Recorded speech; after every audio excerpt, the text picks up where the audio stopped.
Well, I'm in Romans chapter 1, and I was thinking about animals. And how, so many people now, they just have dogs or cats. And, you know, let's just read this first scripture quick. Verse 24 of Romans 1. Wherefore God also gave them up to uncleanness through the lusts of their own hearts, to dishonor their own bodies between themselves, who changed the truth of God into a lie, and worshipped and served the creature more than the Creator, who is blessed forever. Amen.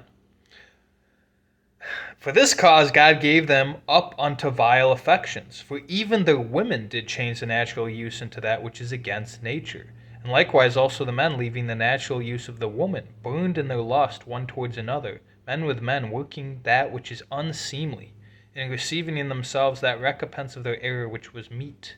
And even as they did not like to retain God in their knowledge, God gave them over to a reprobate mind, to do those things which are not convenient, being filled with all unrighteousness, fornication, wickedness, covetousness, maliciousness, full of envy, murder, debate, deceit, malignity, whisperers, backbiters, haters of God, despiteful, proud, boasters, inventors of evil things, disobedient to parents, without understanding, covenant breakers, without natural affection, implacable, impossible to please, unmerciful, who knowing the judgment of God, that they which commit such things are worthy of death, not only do the same, but have pleasure in them that do them. Now you see how it talked about worshiping the creature. I do believe that is, the creatures that God created on this planet. And you see a lot of that right now. Women especially worship their animals, and it's a replacement for not having kids. So let's just go back a little bit, right? We've got a society that has gotten it into women's mind more than men, that postponing their future family, if they do decide to have one, by that time they probably won't want one because they're going to be so indoctrinated against it. But initially women are told, hey, you know what? You're strong and independent. You get a career, you get a job, work that, and don't worry about a family until you're later on in your career. You don't want to waste your career, right? You don't want to waste all the traveling and all the opportunities you can get through this. So women are postponing marriage and having children, and instead getting animals. And let's say they have a guy comes into the picture. Well, I'm going to tell you that guy is not going to be anything close to what that animal is in her eyes. The hierarchy is not going to be God, man, woman, kids, dog.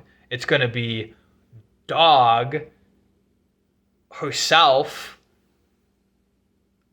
the man, and maybe God's at the bottom. Honestly, and then children are way at the freaking bottom because they don't want them anymore. So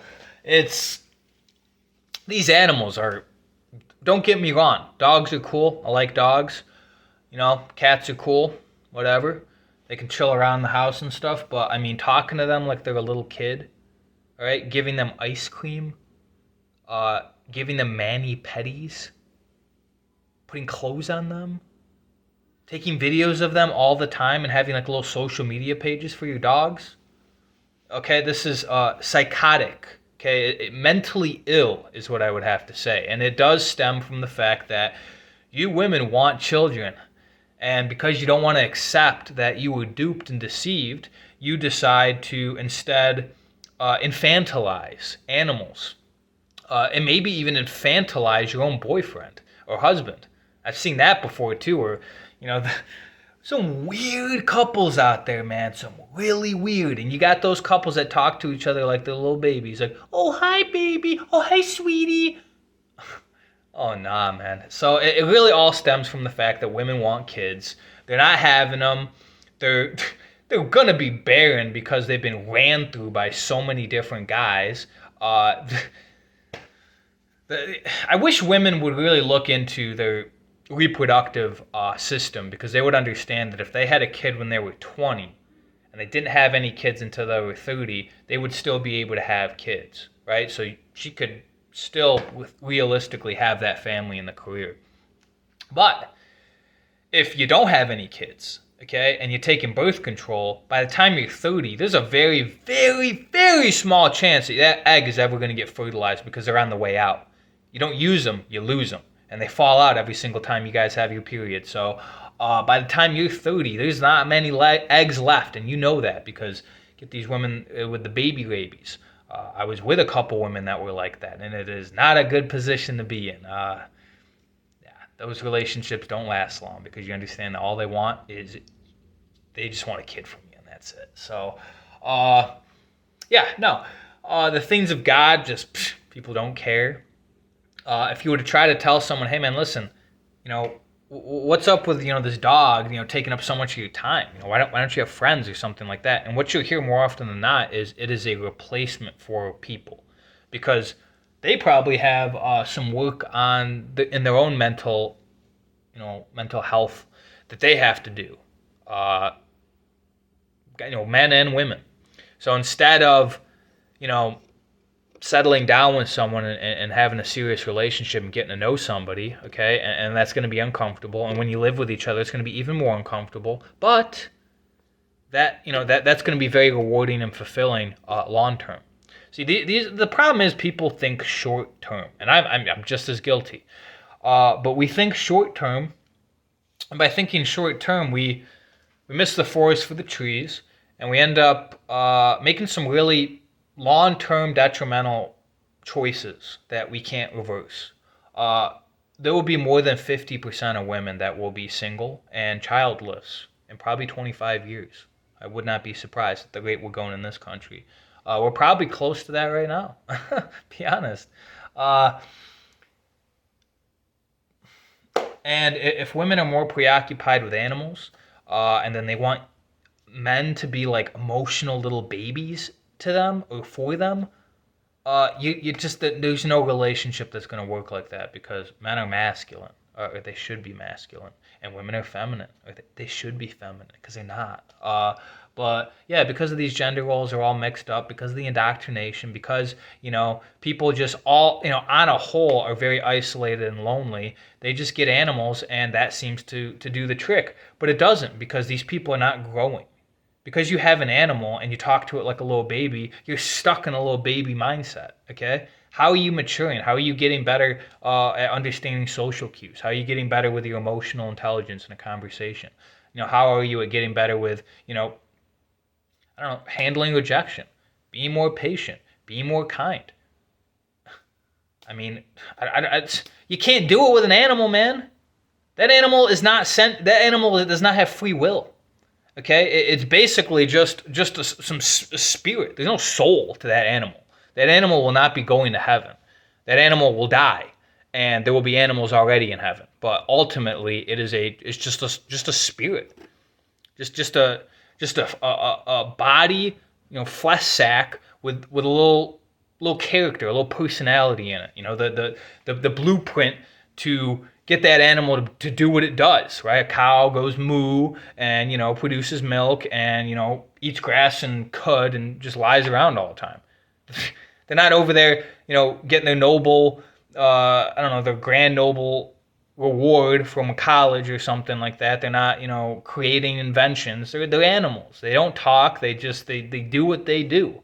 And yet we're treating animals better than we treat human beings. And I'll be honest with you, I don't like animal people because of that. All right, there's some people that they let their animals stay outside. They got a doghouse for it, and you know what? That works because the animal's supposed to be outside.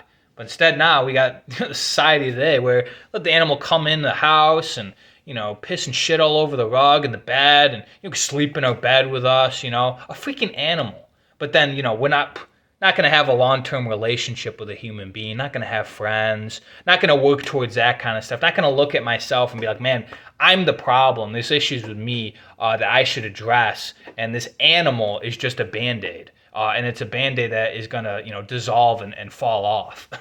So, don't know what to tell you guys, but animals are not going to fix your problems with finding meaningful relationships, with addressing your problems, addressing your shortcomings. It's just a band-aid, and that's what America loves to do. Just pumps out band-aids for all. And we eat it up, and our society has changed for the worse. I mean, you can't even go up 75 years back in time when animals were just literally outside. Okay, dogs were not coming in the house. It just did not happen. Okay, go Old Yeller. Go watch that movie. That's pre 1900s movie. I think it's like 1920s, 1930s. But we're about 100 years ago. But yeah, we're not far removed. We're a few generations removed from a time when things were normal, things were right, and now things are backwards. We literally walk dogs instead of letting them just go out and do what they need to do. We follow them and make sure that they go to the bathroom. We pick up their crap after them. Very, very crazy stuff, very foolish stuff. I mean, it's almost like imagine some aliens coming down and looking at this, we worshiping the creature more than the creator. Okay? Us being more invested in an animal, okay, than a human being. Oh, but that animal, it's always there for me, and it loves me and all this other kind of stuff. Dude, it can't talk to you. It can't show you your shortcomings. Animals are great, but they are no replacement for a relationship.